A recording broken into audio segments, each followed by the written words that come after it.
هر چقدر شنا کردن بلد باشی تا موقعی که نپری تو استخر بهش دردی نمیخوره. بعد اونجا بپری تو استخر بفهمی که غرق میشی یا نمیشی. حالا ما هم راجع به کازینو خیلی صحبت کردیم، ولی بیایم بازی کنیم ببینیم که میتونیم ببریم یا نه. یه 5 میلیون شارژ کردم. خیلی هم البته این بار برام مهم نیست که نبازم، بیشتر برام مهمه که اگه میبریم یه پول خوب ببریم دیگه. حداقل اینو بکنیمش 200 میلیون. اومدیم سر میز رولت کازینوی فارسی. اینجا میتونیم عددهای آخر رو ببینیم که چه عددهایی اومده. اگه حالا یه ذره تو رولت حرفه‌ای باشین خودتون میدونید دیگه. الان یه اورفلاین اومده، قبلش یه تیر، یه اورفلاین، یه تیر، قبل اون 2 تا وازون، 3 تا تیر، قبلش هم که یه 17 اومده. الان دوباره این رواله تکرار شد. تیر بوده اورفلاین، تیر، اورفلاین، دوباره رفت تیر. ولی نمیدونم الان به نظرتون اورفلاین رو ریسک کنیم یا نه. اورفلاین چون تعداد عدداش کمه خیلی جای ریسک نداره. دیلر عوض شد. البته کلا وقتی دیلر عوض میشه این روالم عوض میشه. پس من میرم وازون. میذاریم روی 350,000 تا 22 میلیون یعنی بت کردیم.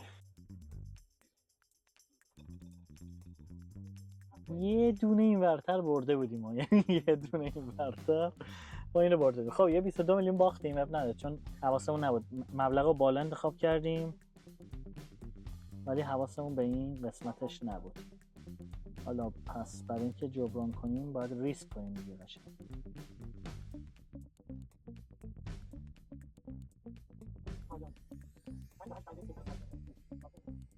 این دستو به نظر میاد که بردیم. خوبم. ضریب 100 برابرم بردیم. خب پولمون رو برگردونیم به صورت کامل. 79 میلیون پول داریم الان. با عنوان نفر اولم بردیم. ریسکمون گرفت دیگه. ریسک جالب شد.